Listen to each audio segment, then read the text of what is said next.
इस वीडियो में आज हम बात करेंगे इनोवेशन और उसका कनेक्शन प्रॉब्लम सॉल्विंग से। सबसे पहले तो हम बात करते हैं कि इनोवेशन किसे कहा जाता है।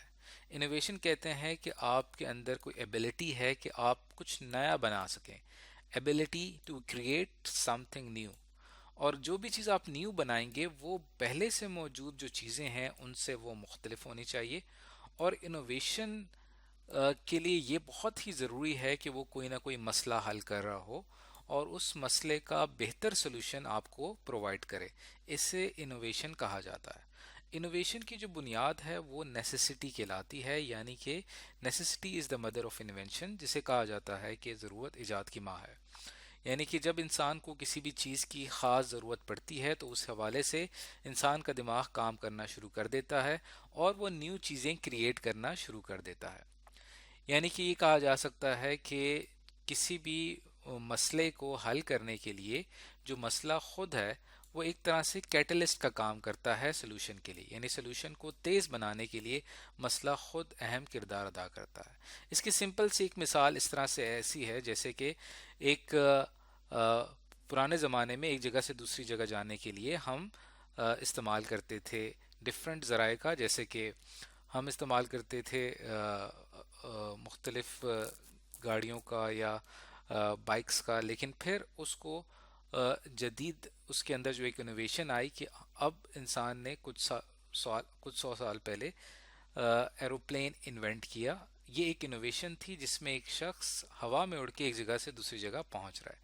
तो ये तरह से ये एक एग्जाम्पल है इनोवेशन की।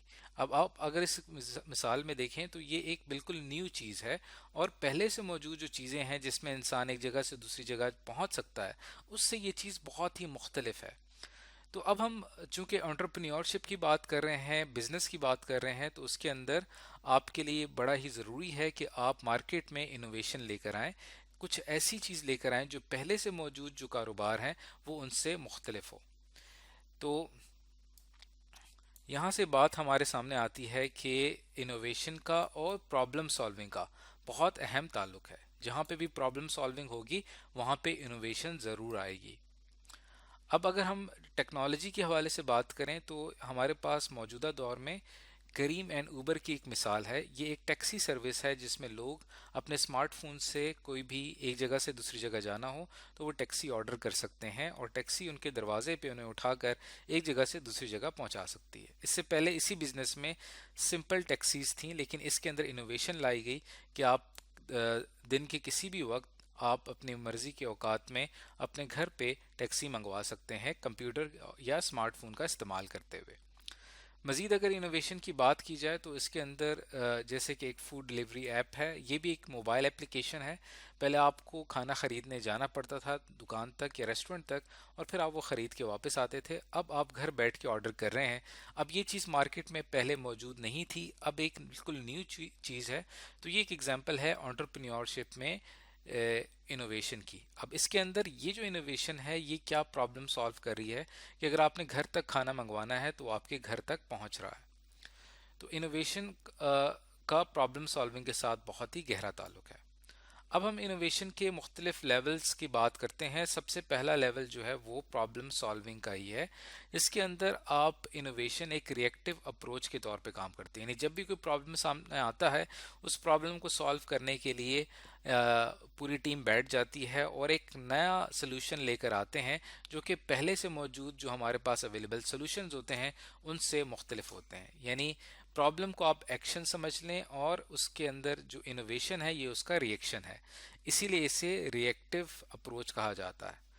लेवल 2 के अंदर प्रॉब्लम प्रिवेंशन के बारे में बात की जाती है, यानी कि अभी तक अगर एक प्रॉब्लम एग्जिस्ट नहीं करती है लेकिन फ्यूचर में चांस है उस प्रॉब्लम के आने का, तो पहले से ही ऐसी इनोवेशन की जाती है जिसमें उस प्रॉब्लम को प्रिवेंट किया जाता है कि वो प्रॉब्लम मुस्तकबिल में ना आए। किसी भी ऑर्गेनाइजेशन में तीसरा लेवल होता है कंटिन्यूस इंप्रूवमेंट का, यानी साथ साथ आप नई नई चीज़ें लेके आते जाते हैं जिससे वो चीज़, वो प्रोडक्ट या वो सर्विस इम्प्रूव होती चली जाती है। और फिर लेवल 4 है creation of a new feature, जैसे कि मैंने यहाँ पे एरोप्लेन की मिसाल दी जिसमें आप बिल्कुल एक न्यू चीज़ क्रिएट करते हैं जो कि पहले से एग्जिस्ट नहीं करती, जिससे आने वाले मुस्तकबिल पर बहुत ही गहरा असर पड़ता है। तो ये तमाम लेवल्स डिस्कस करने के बाद अब हम इनोवेशन का जो प्रोसेस है उसको डिटेल में स्टडी करते हैं। इस डायग्राम को अगर आप गौर से देखें तो इसके अंदर कोई भी ऑर्गेनाइजेशन जब इनोवेशन लेके आती है तो वो एक इनोवेटिंग सोल्यूशन प्रेजेंट करती है। अब उस इनोवेटिंग सोल्यूशन के पीछे एक पूरा प्रोसेस चलता है। उस प्रोसेस का जो पहला स्टेप है वो फ्रेमिंग है। इसके अंदर प्रॉब्लम को आइडेंटिफाई किया जाता है, एक फ्रेम किया जाता है कि असल मसला क्या है। फिर उसका डायग्नोसिस यानी उसके हल की तरफ बात की जाती है और मुख्तलिफ किस्म के हल पेश किए जाते हैं। और फिर जब ये पता चल जाता है कि इस इशू में ये मसला है, फिर उसके हल तलाश किए जाते हैं जनरेटिंग सॉल्यूशंस में, और फिर उसमें से बेहतरीन सॉल्यूशन सेलेक्ट कर किया जाता है। ऐसे कहा जाता है मेकिंग चॉइस। और जब आप एक फाइनल एक सॉल्यूशन सेलेक्ट कर लेते हैं फिर आप उस पर एक एक्शन लेते हैं। तो ये है इनोवेटिव प्रॉब्लम सॉल्विंग प्रोसेस। इस तरह से किसी भी मसले को हल किया जाता है इनोवेशन का इस्तेमाल करते हुए। तो आज की इस वीडियो के अंदर हमने जाना है कि इनोवेशन कहते किसको हैं और उसका प्रॉब्लम सॉल्विंग के साथ क्या ताल्लुक या कनेक्शन होता है।